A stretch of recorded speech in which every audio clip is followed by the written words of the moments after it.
자, 13강의 1번 이제 독해 부분에서 이제 내용 추론을 하는 거잖아요. 자, 13강 1번에서 아리스토텔레스에 대한 얘기.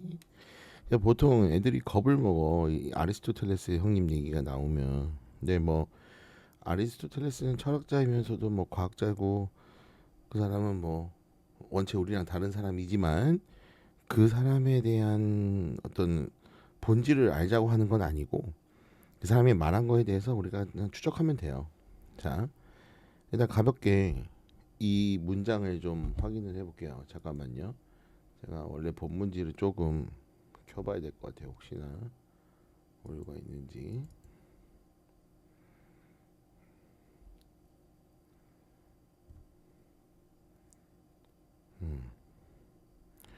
그래서 이제 이게 지금 아마 축약된 부분이 좀 있을 거예요. 1번에 이제 In the Physics, 이제 Physics라는 그런 책 내에서 아리스토텔레스가 이제 의문을 가진 거는 whether nature acts for the sake of something. 그러니까 sake라는 건 어떤 목적의 의미인데 purpose하고 동의어 선상이에요. 이건 뭐 적을 필요 없습니다. 자, 그러면 어떤 무언가에 대한 목적을 갖고 자연이 작동을 하냐 안 하냐에 대한 의문점을 가졌다라고 얘기하고 있어요.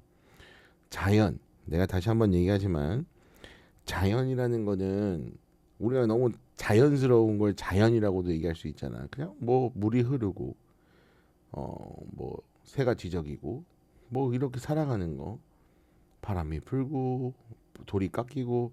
근데 이런 작용 하나하나가 어떤 목적성을 띠고 있냐라고 얘기하는 게 이 글 전체의 주제예요.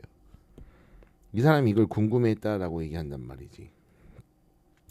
그러면서 이렇게 얘기합니다. He offers an account of rain as water. 자, 여기까지예요. 이렇게.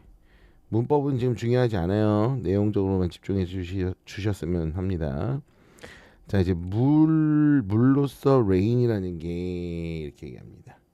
그래서 그가 제공한 거는 비라는 거를 그냥 물이라고 설명을 한 거예요. 어카운트는 보통 이제 말, 이제 설명 이렇게 해석하시면 되는데 비에 대한 설명을 그저 물로서 제공을 했대요. There rises heat by the sun. 태양 때문에 이 태양 때문에 이제 우리가 이제 올라가잖아요. 그죠? 그러면은 우리가 이제 뭐예요? 그 뭐라 그러지? 원래 여기 있던 물이 태양으로 이렇게 올라가서 상승하고 그 다음에 이제 그게 냉각되고 그래서 그게 응축된단 말이죠. 응결된단 말이에요. 그러고 나서 다시 땅으로 떨어져요. 그죠? 이 현상이 자연의 현상이잖아. 이 자연의 현상을 이 사람은 의문을 가졌다고. 근데 그죠? 여기 뒤에가 또 생략됐네요. 내가 문장을 또 빼먹었어. But is not particularly concerned with explaining rain as such. 근데 여기 뒤에 이제 뒷문장 여러분들은 이제 본문도 같이 펴두시면서 같이 보시면 됩니다. 그래서 거기엔 특히 관심을 두지는 않는데요. 그냥 비를 설명하는 거에 대해서 이런 과정을 설명하는 거에 대해서는 관심이 없다. 왜 이런 현상이 일어나느냐에 대한 본질적 목적을 갖다가 궁금해했다라고 얘기하는 거예요. 그래서 오히려 그가 전달한 건 뭐냐면 more general question, 더 일반적인 어떤 의문점에 대해서 더 관심을 가진다는 거예요.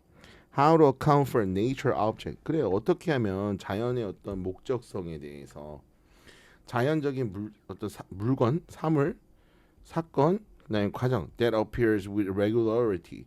규칙적으로 일어나는 것들에 대해서 계속 궁금을 했다라는 얘기예요. 왜? 규칙성의 과정이 아니라 그러니까 왜 저런 일이 일어나는가에 대해서 이제 이 사람은 계속 궁금해했었고,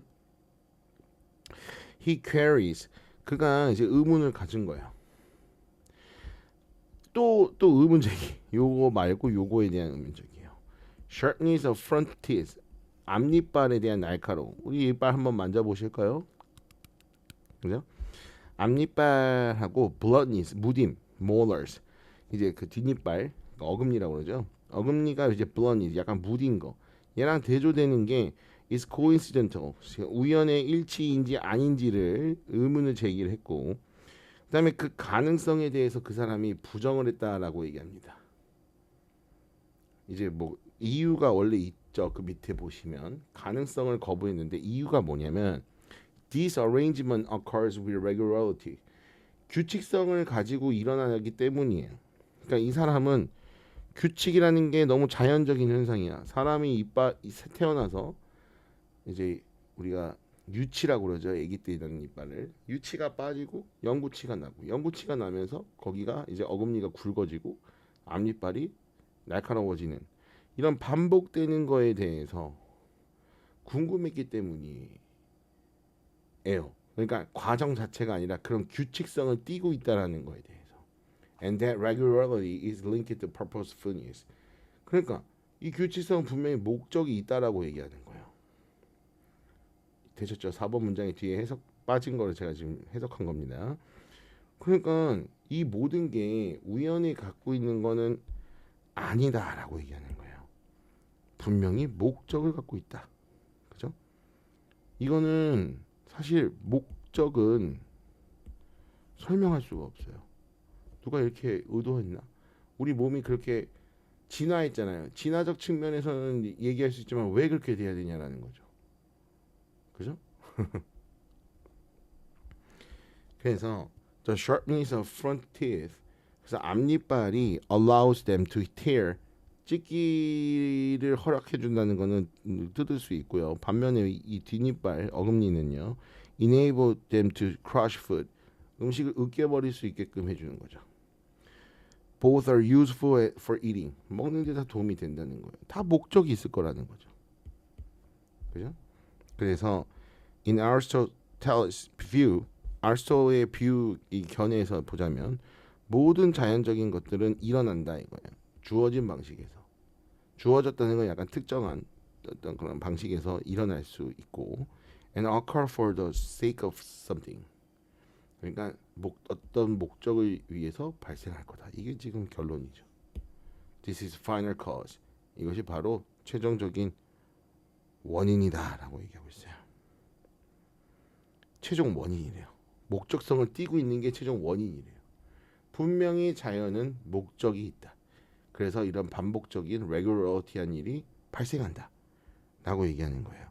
그럼 여러분들이 그러니까 이거 보세요.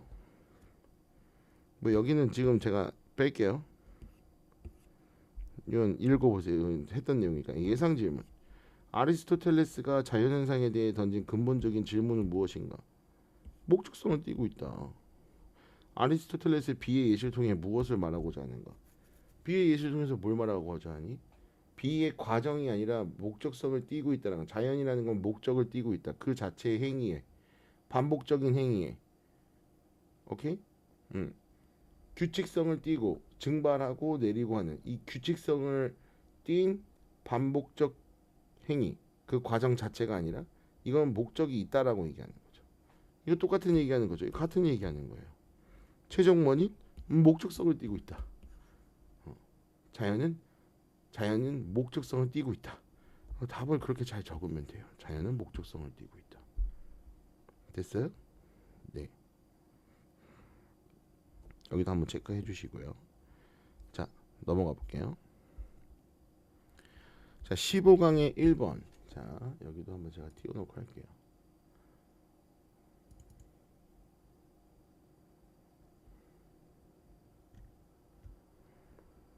자, 우리가 이제 운동에 대한 얘기를 넘어서 운동을 가르쳐주는 운동 선생님이 이제 감정이라는 것들을 어떻게 다루면서 가는 거냐라고 얘기할 때,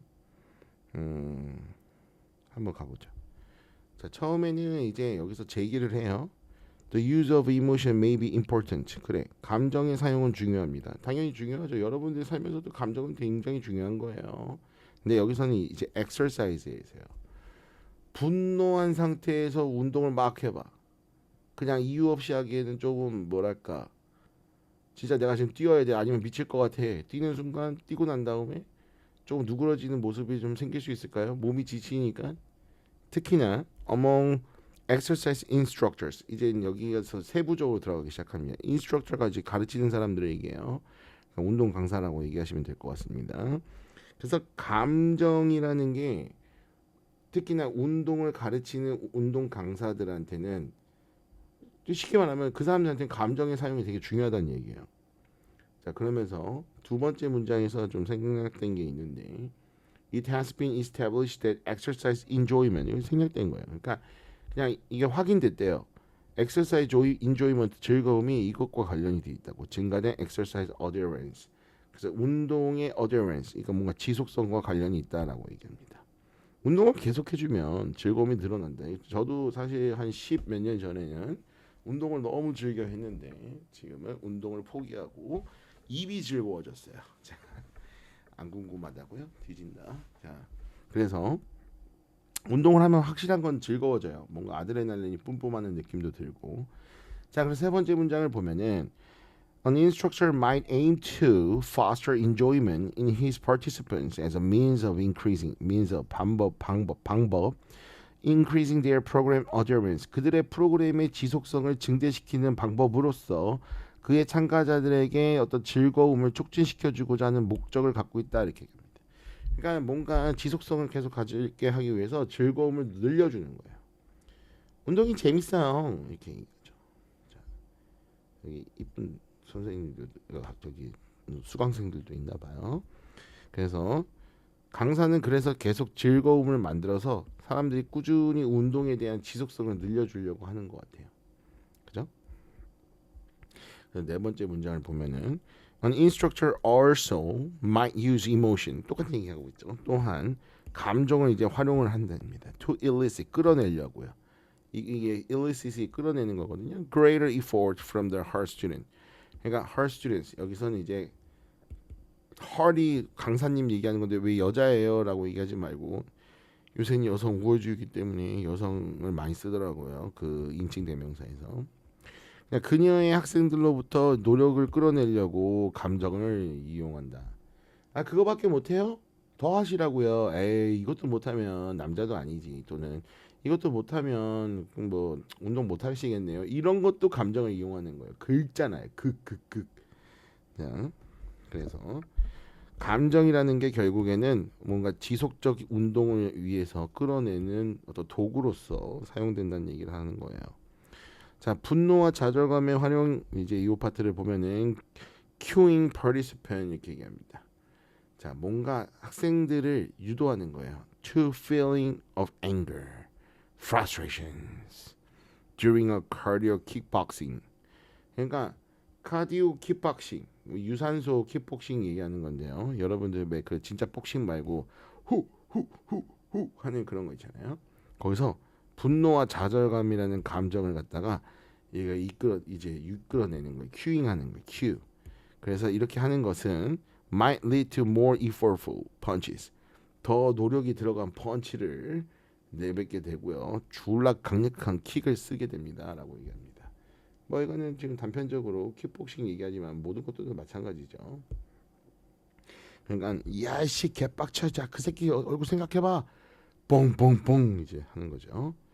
자 여섯 번째 그런데 이제 반대로 요가 인스트럭처 이제는 뭐냐면 운동 분야에서의 이제 감정 부분 활용이에요. 이런 과격한 운동은 이런 감정을 끌어내는 게 좋을 것이고 요가 같은 부드러운 운동들은 이제 아무래도 긍정적 감정 명상하세요. 그때 좋았던 일 떠올려 보세요라고 얘기하겠죠. Could use positive emotions such as compassion, 연민 같은 to get her students in the proper mindset for their practice. 그들의 지금 요가 활동에 있어서 적절한 마음가짐 내에서 학생들이 거기에 들어갈 수 있게끔 연민 같은 긍정적 감정을 이렇게 합니다. 연민이라는 거는 마음의 동정 같은 건데 뭐 요가에서 어떤 동작 글쎄요 제가 이거는 조금 뭔가 접근하기 힘든데 그렇다고 요가에서 막 빡침을 요구하진 않잖아요. 자 여러분 편안했던 걸 생각하세요. 아 이제 알았다. 요가는 이게 몸 코어 운동이나 이런 것들을 이제 뭔가 할 때 부드러움이 있어야 되는데 거기에 격렬한 감정을 일으켜가지고 할 경우에는 뻣뻣해질 수 있으니까 긍정적 감정을 이용해서 하는 거다라고 생각해 볼 수도 있겠네요. 자, 그래서 마지막 evidently 자명하게 there are a number of ways emotion could be used. 자, 여기서 이제 설명하는 게 감정이 사용될 수 있는 즉 수행 능력을 스포츠와 엑서사이즈에서 수행 능력을 증대시키기 위해서 감정이 사용될 수 있는 많은 방식이 있다라고 얘기합니다. 막 얘기 끝이에요. 그러니까 운동 내에서 감정을 활용한 사례들이 많다라고 얘기하는 거예요. 그래서 운동 강사들이 그 감정을 근데 본인들이 그 감정을 이용한다는 생각은 잘 안 할 수도 있어요. 근데 하다 보니까 이렇게 되니까 얘네가 더 열심히 하네. 그래서 그런 것들을 통해서 운동 지속성과 수행 능력을 향상시킬 수 있다. 그래서 이런 분도들을 각 운동 분야에 어울리는 데 적용시키면 지속성과 수행 능력이 높아진다라고 얘기하는 거죠. 여기도 한번 다시 한번 확인해 주시고요. 자, 운동 강사가 즐거움을 높이려고 하는 이유는 무엇인가? 지속성을 만들어 주려고. 지속성. 그죠? 그다음에 분노와 좌절감을 유도하면 어떤 효과가 나타나는가? 이제 분노와 좌절감 하면은 이제 미안. 아까처럼 이런 행동들을 하죠. 이런 행동들은 참여를 더 높이죠. 참여를 높여서 운동이 즐거움이 느껴지니까 참가하게 되는 거예요. 운동 강사가 긍정적 감정을 활용하는 목적은 무엇입니까? 지속성 높이려고 요가 같은 거 긍정적 감정을 해서 운동 그 수행의 참가를 높임으로써 지속성이 좋아지니까 똑같은 얘기 계속하고 있어요. 감정이 운동 수행 향상에 도움이 되는 다양한 방법을 본문 내용을 바탕으로 설명했어요. 방법 얘기했잖아. 복싱, 요가, 그죠? 이런 것들을 감정을 대입해서 했다는 거 그대로 쓰면 되겠죠. 복싱은 이런 걸 하고요. 요가는 이런 거 하고요. 그래서 여기서 설명해 주면 되겠죠. 이거 외에 벗어날 게 뭐가 있겠습니까? 내용이 다 들어가 있는데. 그래서 요거 흐름 맥락은 밑에 암기 키워드 여기도 같이 암기 키워드란 말이 좀 안 어울리긴 하는데 요 부분 한번 체킹 한번 해주세요. 너무 쉬운 질문이라서 제가 다음 걸로 넘어갈게요. 자, 15강 3번 이제 마지막 지문입니다. 수행평가 마지막 지문. 자, 개원예고 지필평가에 이번에 들어가는 범위들이기 때문에 어차피 여러분 지금 공부하시면서 본문도 그 시험 대비에도 똑같이 적용할 수 있는 지문이니까 그냥 공부하신다 생각하시면서도 이거 정리하시면 좋을 것 같아요. 자, 이제 수학에 여러분들이 제일 싫어하는 수학이죠. 특히 우리 예고 친구들 같은 경우에 수학을 핵 싫어하죠. 좋아할 이유도 없죠. 자, 보시면 일단 첫 번째는 the standard school, 그러니까 일반 학교를 얘기합니다. Mathematics. 일반 학교 수학 커리큘럼은 doesn't stress, 이 스트레스를 하지 않는다 이렇게 얘기합니다. 강조하지 않는 거예요. 보통 동사로 스트레스가 쓰이면 강조해요. Enough that mathematics is all about abstraction. 이게 되게 핵심이죠. 주제예요. 수학이라는 게 추상적인 거다라는 거에 충분히 강조하지 않는다라고 얘기하고 있어요. 잠깐만요. 자, 여러분들이 여기서 먼저 짚고 넘어가면 좋을 게 있어요. 뭐냐면 수학이라는 게 여러분들은 공식을 하나를 배우고 3 더하기 3, 6 곱하기 7 이렇게 해서 요거에 대한 숫자적 부분에서 우리가 암기 패턴으로 보통 이걸 잡는단 말이에요. 근데 암기가 아니어도 얘는 좀 단촐하잖아요. 세 개가 있다는 얘긴데. 이거 곱하기죠. 미안해요. 3 더하기 3은 하나짜리 이게 모이면 6개라는 얘기잖아요. 그러니까 이거를 마치 규격화시켜서 보통 외우게 한단 말이에요. 근데 방금 얘기했던 대로 하나짜리가 이렇게 나열하니 6개가 있는 게 이렇게 나눠져 있을 때 얘 더하면 6이야 라고 얘기하는 거. 학교에서는 이걸 가르치지 않아요. 3 더하기 3의 숫자가 6이 나오는 거에 보통 가르치죠. 그죠? 그러면 이 추상적인 거라는 건 무엇일까라는 거예요. 조금 더 나아가서 함수라든지 우리가 이제 뭔가 그래프 써서 하는 것들 이런 거 있잖아요. 그 얘네가 뭐 이런 것들이 나왔을 때 얘가 단순히 여기 걸려 있으니까 x축 y축 나눠가지고 응? 여기 걸쳐 있으니까 이쪽으로 이동하면 이것만큼 이동하면 여기다 그리고요. 이만큼 이동하면 여기 그려요. 이게 보통 이렇게 배운단 말이죠. 근데 왜 그렇게 이동하는가? 그래서 왜 얘는 여기에 가까워지는가? 뭐 이런 것들에 대해서는 뭔가 추상적 개념으로서 다 접근하진 않아요. 왜냐하면 그걸 추상적으로 접근하잖아요. 여러분들 고등학교가 끝나질 않아요. 네. 고등학교 끝날 그 졸업할 때까지도 못 배워요. 다 압축되어 있는 형태들이거든요. 음. 자, 근데 추상화에 대한 부분에 대해서 뭔가 접근하지 못한다. 그래서 제가 지금 말씀드리는 거예요. 수학은 계산인 거다. 아니, 수학은 추상적인 거예요. 왜 얘가 이렇게 됐을 때 얘가 왜 이렇게 접근할 수 있는가? 왜 이쪽과 이쪽 단면을 접었을 때 얘가 만나는가 만나지 못하는가? 그러면 여기에서의 어떤 부분과 여기서 부분을 뭔가 내가 뭘 접근해야 될까? 뭐 이런 것들인데 그냥 여기서 이렇게 되면은 이만큼이니까 여기도 똑같이 이렇게 가는 거야라고 했을 때는 수학의 어떤 뭐랄까요? 쉽게 말하면 공식적 접근밖에 안 되는 거죠. 그러니까 추상적인 거라는 거는 공식 접근이 아니에요. 그죠? 자, 이 말과 더불어서 두 번째 문장을 한번 볼게요. 두 번째 문장도 원래는 이거 말고 더 있어요. 아, 아니다. 이거 맞나 보다. 두 번째 문장. Mathematicians study specific objects. 얘네가 특정한 이제 오브젝트를 한대요. 뭐 여러분들이 찾은 거에는 뭐 객체라고 얘기할 거예요. 예, 이것은 수학에서 쓰이는 어떤 오브젝트를 얘기하는 거예요. 그러니까 물체라고 하긴 좀 그렇죠. 수학자들이 특별한 오브젝트를 이제 연결하는데, 근데 일반적으로는 그들이 목표하는 건 그걸 갖다가 클러스터 하려고 한대요. 클러스터라는 건 묶으려고 하는 거예요. 그죠? 한 대 묶어서 그리고 그것들을 연구하려고 한대요. 동시에요. 자, 수학 교육 과정 자체는 수학이 추상적인 거라는 거에 접근하진 않지만 수학자들은 이런 어떤 그런 한데 모아서 뭔가를 묶어서 개념화 시키려고 한다라고 생각하시면 돼요. 그러면 이 과정은 묶어서 뭔가 표현하려고 그렇죠. 이런 거죠. 지금 예시가 이거 이런 건 이런 건 최악이야. 그냥 사과, 배, 귤 이런 공통된 과일이 있어. 다 과일의 성질을 띠는 것들이야. 그러면 얘는 시고 얘도 달고 시고 얘도 쉬어. 그러면은 이렇게 모이죠. 과일 바구니 한 대 못 끼죠.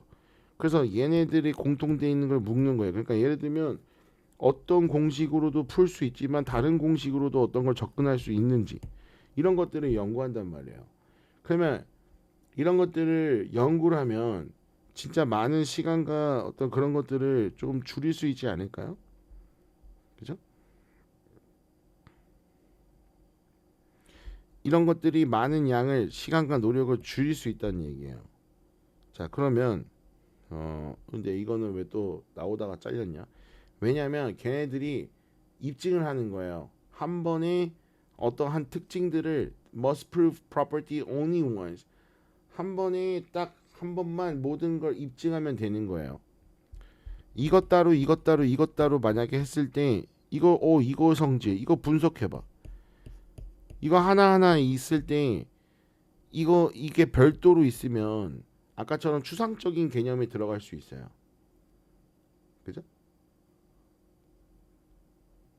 아닌가? 맞나? 자, 그러니까 뭔가 이렇게 뭔가 동시에 한 대에 묶어서 여기 정리해 나가는 그 과정이 추상화 과정일 거예요. 이 이렇게 나눠져 있던 거를 이렇게 해서 공통의 것들이라고 알아내는 것까지는 이해되셨죠? 이게 다 지금 추상화 과정을 하는 거예요. 자, 그러면 이렇게 되면 시간과 노력을 줄일 수가 있는 거죠. 누구 입장에서? 수학을 하는 사람들 입장에서. 아, 이거를 한 대 묶어서 야, 이거는 여기에 해당되는 거예요. 아, 이거면 아, 여기도 비스무리한 게 있어. 이거 말고 포도가 있어. 아, 얘도 비스무리한 거예요. 그럼 매번 입증할 필요가 없잖아요. 그러니까 시간과 노력을 줄일 수가 있게 되겠죠. 그죠? 전체 object에 대해서 그걸 보시면 세 번째 문장 여러분 걸로 보시면 for the whole class of objects. 이때 클래스라는 건 집단이란 말이죠. 그러니까 그 모여 있는 집단이 과일 집단이라고 생각하시면 돼요. Instead of studying each object individually. 그래서 각각을 하나씩 하는 것보다 그런 식으로 모아서 얘네가 이런 속성이 있어요라고 묶어주면 여기서 생각하면 되는 거죠. 여기서 개별적으로 하면 다른 것도 다 개별적으로 생각해야 되니까. 그래서 더 중요한 거는요. Even more importantly 어디 있죠? 여기인데 여기 지금 앞에 게 생략돼 있어요. 더 중요한 거는요. 이런 행위들이 앞에서 말하는 이렇게 집단화시키는 행위들이 guarantee 보장한대요. That every object 모든 오브젝트들이 within a class 집단 안에 있는 모든 오브젝트들이 집단 안에 있는 이 모든 오브젝트들이 요거 이렇게 has a particular property 걔네만의 특정한 어떤 속성이 있어요. 걔네만이 갖고 있는 속성이 있다고요. 심지어 even the object that haven't been defined yet 그러니까 아직까지도 확실하게 정의되지 않은 과일 비스무리한 것도 이게 그 얘기하는 거야. 아직까지 정의되지 않은 얘들도 포함해서 분명한 건 이 부류에 들어가면은 그걸로 입증할 수 있는 거예요. 얘도 과일 속성이 있는 것 같은데요. 이런 식으로 가는 거죠. 자, 그러고 나서 often when mathematicians want to prove 그래서 이제 수학자가 뭔가 입증하려고 할 때 이렇게 얘기합니다. 여기 지금 5번째 문장인데 이게 생략이 됐어요.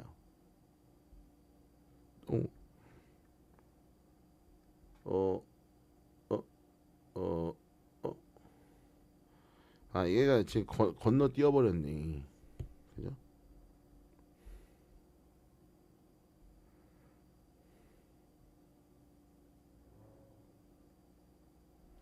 야, 이거 완전 잘못됐다. 자, 이거 제가 수정할게요. 아마 제가 이거 이거 내가 아까 확인을 못했네. 바로 영상 찍으려고 준비하느라고. 이거 무관한 문장이에요. 이거 어쩐지 지금 뭔가 안 맞는 게 있네. 잠깐만요.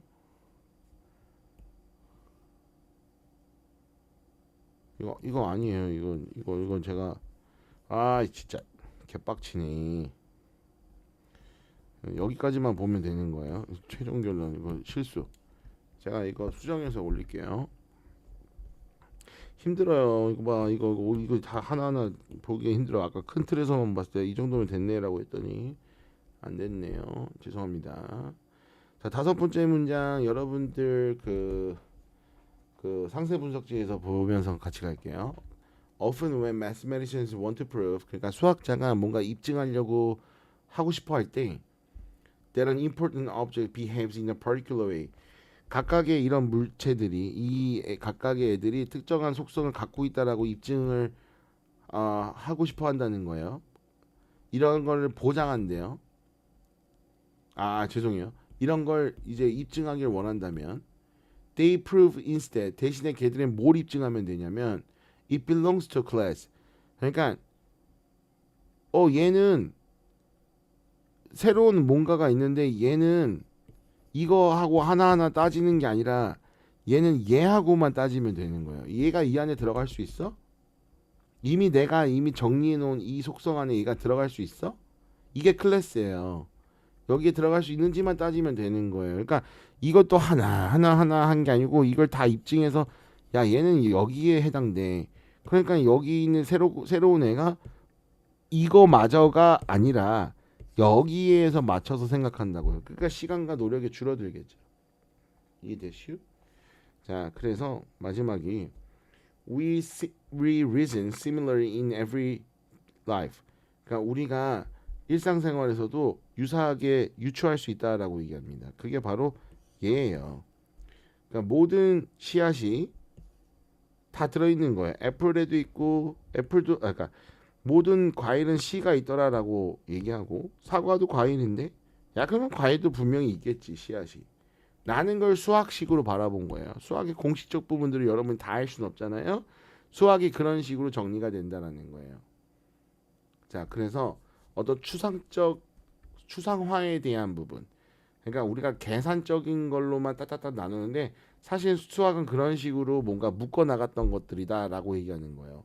그냥 하루아침에 딱딱딱 공식이 나온 게 아니라 그 범주 내에 맞춰서 입증하고 정리해 나간 거죠. 이건 3단 논법이잖아요. 그죠? 중요한 거는 여기 보시면 수학은 계산이 아니야 라고 얘기한 거야. 그 첫 번째 문장이.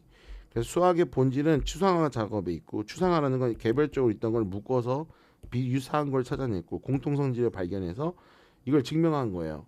그러면서 새롭게 오는 것들에 대해서 다 적용해보고 맞는지 안 맞는지 따져보기가 더 수월해졌다는 거죠. 그래서 시간과 노력이 절약되고 우리가 추론이 가능해진다라고. 여기는 다 맞아요. 이건 내가 실수입니다. 이거는. 자, 죄송합니다. 여기도 다시 한번 확인해 보시고요. 수학에서 추상화가 왜 중요하다고 생각하나, 이게 자신의 경험이나 생각을 바탕으로 써보자, 이렇게 나올 수 있는 거잖아요. 수학에서 추상화가 왜 중요할까? 일단 첫 번째, 추상화 작업을 하면 제일 쉬운 거, 세 번째 문장에서 얘기했던 시간과 노력을 줄여줄 수 있다라는 거예요. 그렇죠? 그러면 본인의 경험이나 생각이라는 거는, 경험은 얘기하실 필요 없고요. 경험을 어떻게 이해하겠어요, 이걸 다. 그죠? 그러니까 여러분들이 뭐 설마 이거 사과 이런 걸 경험을 집어넣는 게 아니고요. 수학적 과정, 수학은 이렇게 쓰시면 될 것 같아요. 수학은 계산적 부분이 아니라, 계산으로 먼저 만들어진 게 아니라, 수학의 집합적인 거, 공통적인 거에 대한 클러스터, 이걸 묶으려고 시도했다라는 거예요. 이걸 어떻게 말하면 좋지? 이 말 그대로 쓰면 될 것 같아요. 그러니까 추상화 작업이라는 건 유사한 것들에 대한, 이게 같이 유사한 것들에 대한 공통점을 발견해서 공통점을 하나로 입증한 거를 다른 것들에도 했을 때야, 다른 것들에 적용했을 때 그게 확인이 되는 경우에는, 입증이 되는 경우에는 시간과 노력이 절약된다. 그래서 어떤 추론적 부분이 가능하다라는 거예요. 마지막에 얘기했던 것처럼. 그러니까 추상화 작업은 공통의 어떤 부분을, 공통의 성질을 발견해서 입증의 시간과 노력을 줄여줄 수 있는 추론 과정이다 라고 쓰시면 될 것 같아요. 수학은 개별이 아니라 집단의 특성을 만들어내고 그걸 통해서 시간과 노력을 절약하고, 그래서 그것들에 대한 특성을 가지고 있는 상태에서 입증하는 거다, 뭐 이런 거예요. 제가 마지막 한 얘기보다는 그 앞전에 얘기했던 걸 다시 한번 생각해서 여기를 한번 잘 적어보세요. 적어보시고 저한테 갖고 와보세요. 제가 봐드릴게요. 네, 그죠? 추론화, 추상화적인 작업이다. 수학은 추상하다. 근데 이렇게 물어보는 답은 안 나오고, 추상화라는 게 뭔지 물어볼 거예요. 추상화의 과정적인 거에 대한 얘기를 쓰셔야겠죠. 지금 요 부분이죠. 요걸 쓰는 거예요. 되셨죠? 네. 아무튼 요거 제가 아까 요거 죄송해요. 좀 더 멋있게 영상을 찍었어야 되는데, 요거 한번 잘 확인해 주시고, 요거 여기까지 내용에서 요 흐름으로 가져가시는 거 체킹 잘 하시고, 요거 이해 안 되시는 분은 저한테 별도로 얘기하세요. 화이팅 합시다. 우리 다 1등급.